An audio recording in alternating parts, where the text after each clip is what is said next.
तो आज हम बात करने वाले साइंस से टोटल 20 क्वेश्चन करने वाले, जो कि आपका हर एक एग्जाम में, चाहे कोई भी एग्जाम हो, और कॉम्पिटेटिव एग्जाम के लिए आपका काम आने वाला है।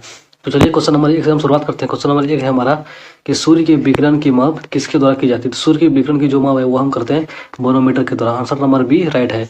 उसके बाद करते हैं नंबर 2 की। नंबर 2 हमारा क्वेश्चन है कि आशा धातु किसे कहा जाता है। तो आशा धातु कहते हैं हम यूरेनियम को आशा धातु कहा जाता है। उसके बाद करते हैं नंबर 3 की। 3 हमारा क्वेश्चन है कि मछली में गंध किसके कारण होता है। तो मछली में जो गंध होता है वो होता है अमोनिया के कारण। देखिए कुछ लोग यहाँ क्या करेंगे, या तो पोलियो मारेंगे या 6 लोग मारेंगे, ये दोनों आंसर गलत है। और जो हमारा राइट आंसर है वो हमारा राइट आंसर है सी। उसके बाद करते हैं नंबर अगला की। नंबर 4 हमारा क्वेश्चन है कि ट्यूमर का पता किसके द्वारा लगाया जाता है। यानी कोई भी ट्यूमर ब्रेन में जो होता है उसका पता हम लोग लगाते हैं आर्सेनिक 74 के द्वारा। यानी हमारा जो राइट आंसर है वो हमारा ये होगा। उसके बाद करते हैं नंबर 5 की। नंबर 5 हमारा क्वेश्चन है कि एक हाइड्रोजन बम, यानी जो हाइड्रोजन बम होते हैं उसमें कितने न्यूट्रॉन होते हैं। तो उसमें जो है वो कोई न्यूट्रॉन नहीं, यानी उसमें न्यूट्रॉन की संख्या 0 होती है। उसके बाद करते हैं अगले क्वेश्चन की। निम्न में से कौन नाभिकीय विखंडन में मंदक का कार्य करता है। जैसे ही मंदक का नाम आएगा तो हमारा जो आंसर होगा वो होगा भारी जल। सॉरी यहाँ टाइपिंग मिस्टेक हो गया, यहाँ लिखा गया है भारी जल, कि हमारा जो राइट आंसर है वो होगा भारी जल। अगला क्वेश्चन है हमारा कि फर्मी कंपोस्ट बनाता है। तो फर्मी कंपोस्ट जो बनाता है ये बनाता है केचुआ, यानी खेतों में जो केचुआ रहता है उसके द्वारा ही कंपोस्ट बनता है। उसके बाद करते हैं नंबर 8 की। नंबर 8 हमारा क्वेश्चन है कि गेहूं के छोटे पौधे को क्या कहते हैं। इसको कहते हैं ग्रीन ब्लड, यानी गेहूं का जो पौधा छोटा होता है तो उसे हम लोग ग्रीन ब्लड के नाम से जानते हैं। उसके बाद करते हैं नंबर 9 की।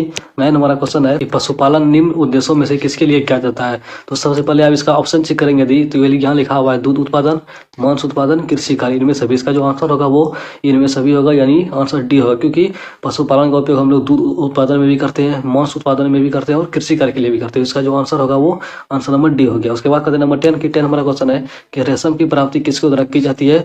तो रेशम की प्राप्ति जो होती है ये होती है शहतूत के द्वारा। देखिए कुछ लोग यहाँ रेशम मारेंगे जो कि गलत है, और इसका राइट आंसर वो शहतूत होगा। उसके बाद करते हैं हम नंबर अगले की। अगला क्वेश्चन है हमारा नंबर 11 कि काला सोना किसे कहा जाता है। यानी काला सोना जो हम लोग कहते हैं कोयला, यानी कोयला जो है वो काला होता है। और काला सोना किसे कहेंगे, कोयला को। इस ट्रिक को आप याद रख सकते हैं। उसके बाद करते हैं नंबर 12 की। नंबर 12 हमारा क्वेश्चन है कि इका एल्यूमिनियम जाना जाता है। यानी इका एल्यूमिनियम किसे कहा जाता है। तो ये हम कहते हैं गैलियम को।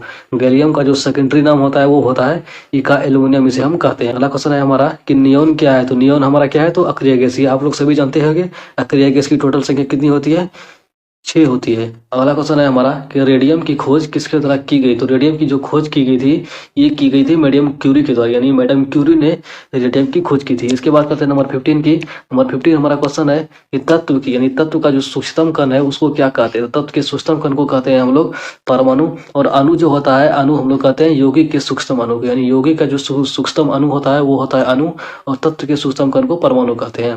उसके बाद कहते हैं नंबर 16 की। 16 हमारा क्वेश्चन है कि सफेद सोना किसे कहा जाता है। तो सफेद सोना हम लोग कहते हैं प्लेटिनम को। प्लेटिनम को सफेद सोना के नाम से पुकारा जाता है। उसके बाद कहते हैं नंबर 17 की। 17 हमारा क्वेश्चन है कि मनुष्य का हृदय किसका बना होता है। तो मनुष्य का हृदय जो बना होता है वो होता है मांसपेशियों का। यानी हमारा जो हृदय बना हुआ है वो किसका बना हुआ है, मांसपेशियों का ही बना हुआ है। नंबर 18 हमारा क्वेश्चन है कि विटामिन B1 की कमी से कौन से रोग होते हैं। तो विटामिन B1 की कमी से जो हमारे शरीर में रोग होते हैं वो होता है बेरी। यानी विटामिन B1 की कमी से बेरी रोग होते हैं। ये क्वेश्चन से आप लोग भी जरूर परिचित होंगे। उसके बाद कहते हैं नंबर अगले क्वेश्चन की नंबर 19 की। फिर बात करेंगे 12 की। नंबर 19 क्वेश्चन है हमारा कि जनन शक्ति का कम होना किस विटामिन की कमी के कारण होता है। यानी यदि हमारे शरीर में या किसी भी शरीर के इंसान में जनन शक्ति जो कम होता है उसके अंदर, तो वो होता है विटामिन ई की कमी से।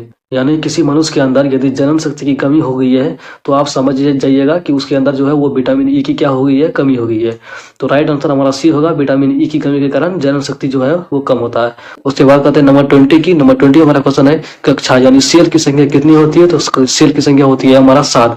ये आप लोग जानते होंगे KLMNOPQ जो होता है ये टोटल 7। ये टोटल 7 क्या है, ये कक्षा की संख्या जिसको हम लोग अंग्रेजी में सेल बोलते हैं। ये था टोटल 20 क्वेश्चन मैंने करवा दिए हैं। और यदि आप चैनल में नए हैं तो प्लीज चैनल को सब्सक्राइब करें एवं बेल आइकन को दबाना न भूलें। धन्यवाद।